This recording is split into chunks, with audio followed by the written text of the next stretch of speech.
जय हिंद, वंदे मातरम। दोस्तों, आज की यह वीडियो संपूर्ण यूट्यूब के इतिहास में एकमात्र ऐसी वीडियो साबित होगी जिसको देखने मात्र से ही अपने एग्जाम में आंसर को एक नैनो सेकंड में क्लिक कर पाएंगे या कर पाएंगी।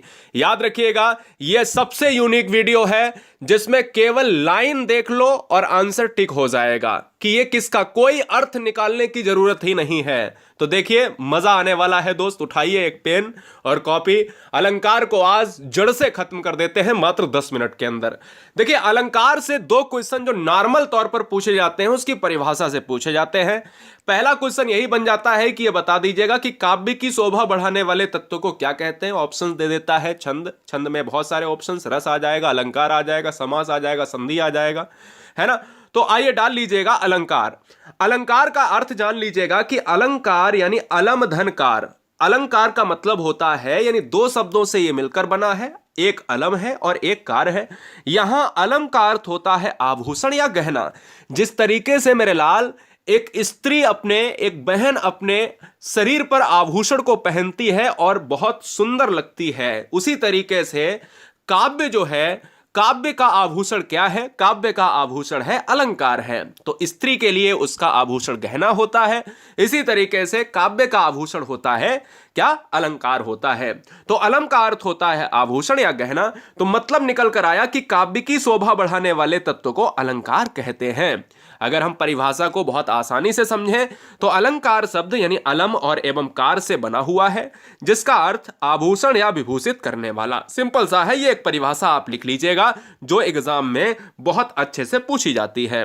अच्छा, अलंकार आपने देखा होगा बहुत से, आपने अनुप्रास, यमक, श्लेष, है ना, उपमा, रूपक, उत्प्रेक्षा, मानवीकरण, अतिशयोक्ति, बहुत तरह तरह के अलंकार। लेकिन आज तो इतना आसान होने वाला है जैसे आपने हिंदी में कहोगे अरे सर ये तो सबसे यूनिक था, मतलब इससे पहले आपने पढ़ा ही नहीं होगा। तो मैं आपको बताता हूं, मेरी ये वीडियो अलंकार की एक और दोस्तों 7 से 8 मिलियन वाली वीडियो है, आपने देखी होगी। तो अलंकार के भेद प्रमुखता दो प्रकार के माने जाते हैं। अलंकार दो प्रमुख प्रकार के, शब्दालंकार होता है, एक अर्थालंकार होता है, ठीक है ना। एक उभय अलंकार आता है, लेकिन प्रमुख रूप से दो प्रकार के अलंकार होते हैं, जिसमें शब्दालंकार में अनुप्रास, यमक, श्लेष, पुनरुक्ति वगैरह डॉट डॉट आ जाते हैं। और अर्थालंकार देखो, जो शब्द के द्वारा इंडिकेट होते हैं वो शब्द, जो अर्थ के द्वारा होते हैं वो अर्था, उपमा, रूपक, उत्प्रेक्षा, मानवीकरण। इनको लिखने की जरूरत नहीं, अभी लिखो मत, केवल अब डालिए हेडिंग कि अगर हम अर्थालंकार में उपमा अलंकार पढ़ रहे हैं। भाई क्वेश्चन अगर आ गया कि मुख चंद्रमा सा सुंदर है तो बताओ कौन सा अलंकार। अब बच्चा परेशान, समझो इतना आसान मैं बना दूंगा कि आप एग्जाम में 1 नैनो सेकेंड, तो बहुत बड़ी बात है, नैनो से भी छोटा अगर है तो भैया उसमें भी आंसर क्लिक होगा। देखिए, उपमा अलंकार को पढ़ने के लिए बस एक लॉजिक, एक सिंबल याद रखो। जब पंक्ति में योजक चिन्ह आ जाए और उसके बाद सा सी से सम, याद रखिएगा, सा सी से सरिस या सम, सम भी लिख लीजिएगा, सासी से सम, सरिस वगैरह इस तरीके के शब्द देखने को मिल जाएं तो उसमें उपमा अलंकार ठोक दीजिए। मतलब योजक चिन्ह, अब दिमाग में यह डाल लो कि हर योजक चिन्ह वाला उपमा नहीं होगा। योजक चिन्ह की कंडीशन यह है कि योजक चिन्ह के बाद यह जरूर आना चाहिए। जैसे मुख चंद्रमा, योजक चिन्ह के बाद देखिए सा आया, योजक चिन्ह के बाद सा आया, सा आ जाए, सी आ जाए, सम आ जाए, से आ जाए, सरिस। तो मतलब यह है कि उपमा अलंकार तभी आएगा जब तुलना होगी, दो वस्तुओं में कंपैरिजन होगी। कहता है मुख चंद्रमा सा सुंदर है, मुख की तुलना चंद्रमा से कर दी। कर कमल सा कोमल है, हाथी की तुलना दोस्तों कर दी है ना कमल से, है ना। याद रखिए, अगर नहीं समझे तो आइए ध्यान दीजिएगा। मखमल के, देखिए कर कमल सा बता चुके, मखमल के झूले पड़े हाथी सटीला। देखो योजक के बाद सा आ गया है, तो मतलब योजक के बाद अगर सा, योजक क्या है? योजक ये है डैश, जिसको डैश कहते हैं। डैश के बाद अगर सा आ जाए, सी आ जाए, सम आ जाए, तो दुनिया का सारा टेंशन डिप्रेशन छोड़ के उपमा ठोक दीजिए, कभी गलत नहीं होगा। बात खत्म हो गई, बात खत्म हो गई। आइए अब रूपक में भी योजक आता है। देखो रूपक और उपमा को कितना आसान से हम अलग कर देते हैं, देखो कितना मजा आ जाता है दोस्तों। आप कहोगे कि सर कभी हमने रूपक नहीं पढ़ पाया था, आज तो आपने ऐसे समझा दिया चुटकी में। देखो जब पंक्ति में योजक चिन्ह आए, अब आप कहोगे कि सर आपने तो यह भी बताया था कि उपमा में भी योजक चिन्ह आए। अरे भाई, योजक चिन्ह के बाद हमने कहा था सासी से समसरिस आ जाए तो उपमा ठोक देना, और मैंने कहा कि अगर योजक चिन्ह के बाद सासी से सम ना आए तो रूपक ठोक देना। बात खत्म। मतलब आ जाए सासी से सम तो उपमा, और ना आए सासी से तो भैया के अलंकार होगा, रूपक होगा। मैया मैं तो चंद्र खिलौना ली हूं, मतलब योजक चिन्ह के बाद सासी से ना आकर शब्द, शब्द शब्द के बीच में शब्द चंद्र है, खिलौना चंद्र है, बीच में योजक है, शब्द शब्द के बीच में योजक आ जाए तो रूपक हो जाएगा। कैसे, आइए और जान ले। दो उदाहरण और देता हूं। चरण कमल बंदो हरिराय, कितनी बार एग्जाम में आया चरण। आज ही वीडियो को अगर पसंद आ रहा हो तो चैनल को सिलेक्शन के लिए, पास होने के लिए सब्सक्राइब कर लें, बहुत ईमानदारी से। हर बहन हर भाई बहुत ईमानदारी से सब्सक्राइब कर लें। चरण कमल बंदो हरिराय, देखो सासी से सम नहीं आया है, शब्द शब्द के बीच में योजक आ जाए तो रूपक, और शब्द सासी सम लेकर आ जाए यानी योजक के साथ सासी सम से लेकर आ जाए तो हो गया उपमा। राम कृपा भव निशा सिरानी, राम कृपा भव निशा सिरानी, तो योजक के बाद क्या आया है, नहीं, योजक के बाद शब्द आ रहा है, तुरंत रूपक हो जाएगा। उत्प्रेक्षा जान लो। यदि पंक्ति में ज्यों, ध्यान दीजिएगा, उत्प्रेक्षा, हां बहुत बढ़िया। उत्प्रेक्षा अलंकार तो 1 सेकंड का, 1 नैनो सेकंड से भी कम। देखो उत्प्रेक्षा अलंकार यदि पंक्ति में ज्यों त्यों मानो इव मनु जनु जान मनहु जनहु इस तरीके से शब्द आते हैं, जनु जानो मनु मानो जनहु मनहु इत्यादि, जानो मानो टानो, है ना, ये शब्द दोस्तों आते हैं तो वहां क्या उत्प्रेक्षा अलंकार होता है। बोले सर कैसे, ट्रिक याद कर लीजिएगा, ट्रिक नोट कर लो कि जनु वर्षा ऋतु प्रकट बुढ़ाई, जनु आ गया, जनु देखो, नेत्र मानो कमल है, नेत्र मानो कमल है। अगर नेत्र मानो कमल है पूछ लिया जाए कौन सा अलंकार, तो ठोक दोगे ना दोस्त, अलंकार होगा उत्प्रेक्षा होगा। ठीक है, नहीं आ रहा है समझ में तो आइए एक और करते हैं। मैंने कहा जनु जानो मनु मानो मनहु जनहु, एक और लेता हूं कि जैसे सोहत ओढ़े पीत पट श्याम सलोने गात, मनहु नीलमणि शैल पर आतप परयो प्रभात। दो दोस्तों बताइएगा कि यह उत्प्रेक्षा अलंकार की ट्रिक नहीं है, बिल्कुल है दोस्तों। यही गुरुजी वर्ड आपको सिखाता है कि एग्जाम में कैसे टॉपर बने, किस तरीके से एग्जाम को टॉप करें। ठीक है ना, चलिए। अतिशयोक्ति अलंकार इतना आसान, बहुत आसान, हेडिंग डाल लीजिएगा अतिशयोक्ति। देखो अतिशयोक्ति कहते नहीं तुमने तो अतिशयोक्ति कर दी, मैं आपको बताता हूं कैसे।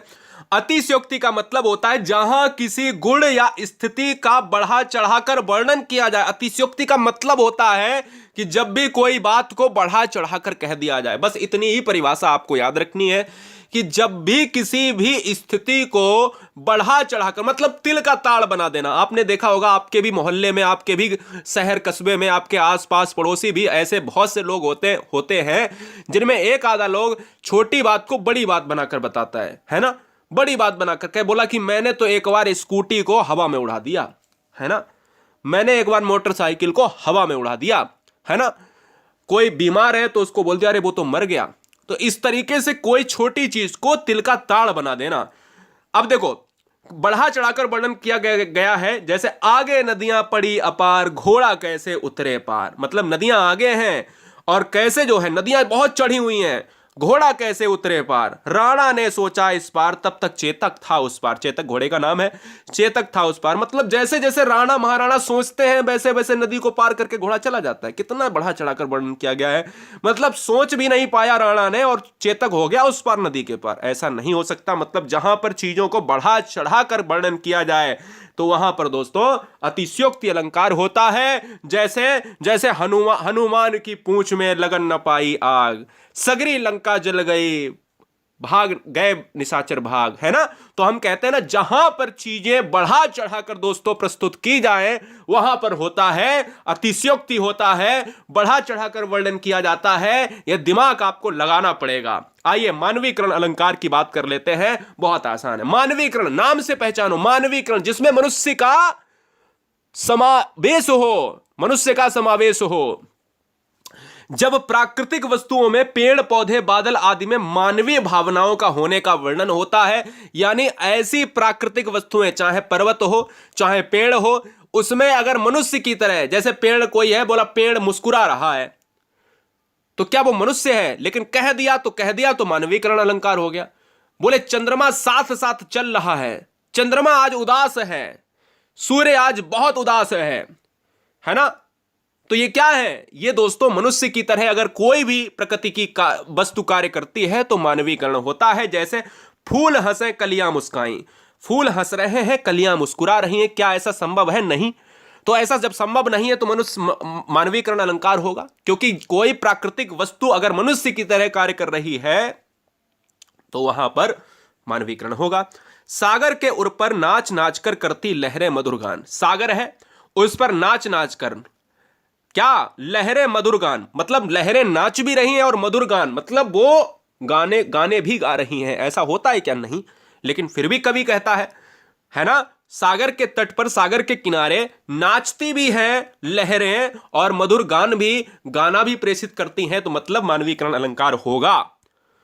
शब्दालंकार, अभी तक अर्थालंकार हमने पढ़ा, अब शब्दालंकार तो 3 अलंकार आपको हमेशा याद रखने चाहिए, एक अनुप्रास, एक यमक और एक श्लेष। आइए जान लेते हैं, बहुत आसान है।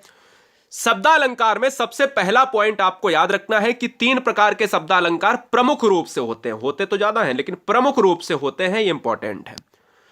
सबसे पहला आपको याद रखना है अनुप्रास अलंकार।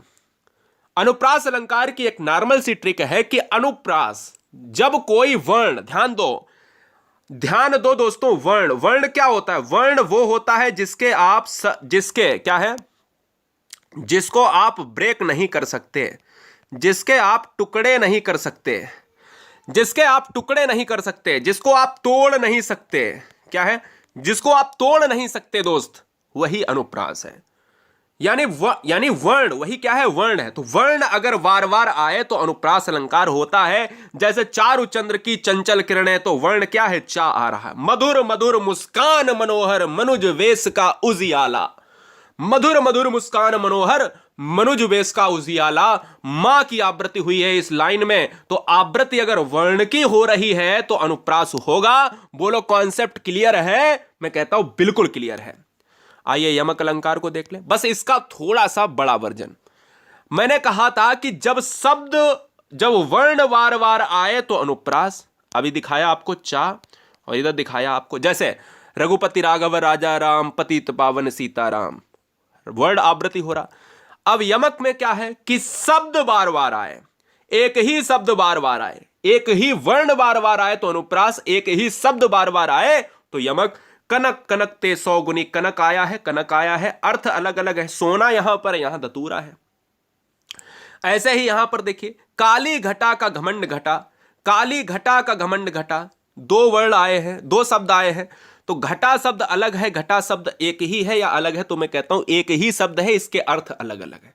तो शब्द एक ही है, अर्थ अलग अलग है, तो भैया शब्द के लिए यमक याद रखो, अर्थ के लिए यमक याद रखो, और वर्ण के लिए दोस्तों, वर्ण के लिए आपको अनुप्रास याद रखो।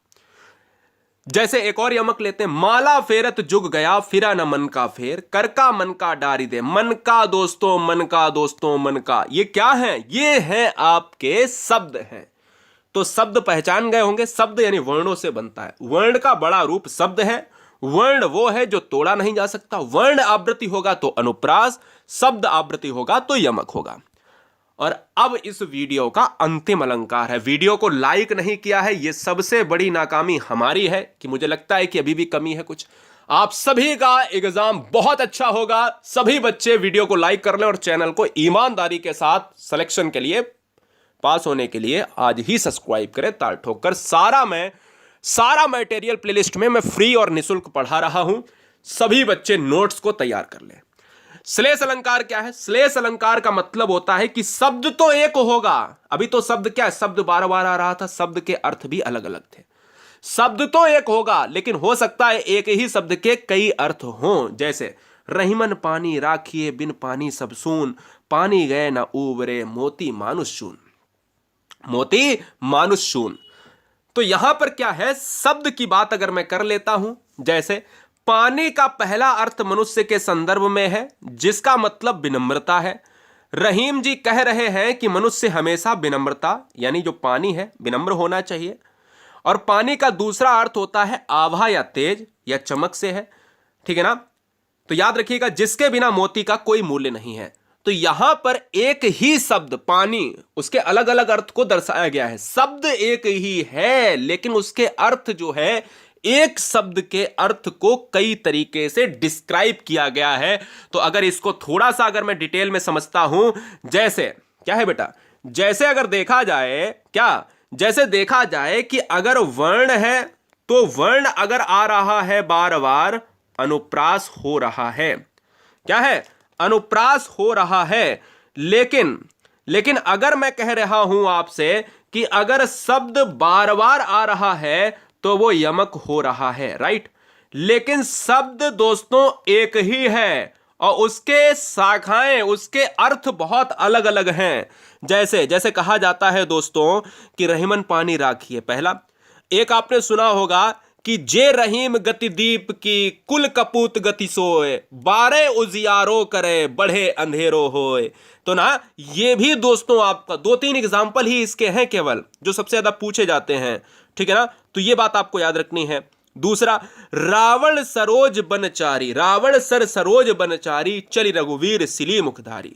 ये दोस्तों क्या है, ये भी आपका क्या होता है, श्लेष का होता है। श्लेष का मतलब होता है चिपका होना, यानी जब अर्थ जो है, जब शब्द के एक ही अर्थ में कई अर्थ चिपके होते हैं तो वहां पर श्लेष अलंकार होता है।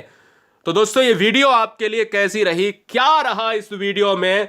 आप श्लेष हो, उपमा हो, अनुप्रास हो, यमक हो, अतिशयोक्ति हो, मानवीकरण हो, बताओ दोस्तों, रूपक हो, क्या पहचान नहीं पाओगे एक नैनो सेकंड? बहुत आसान है, बहुत आसान है।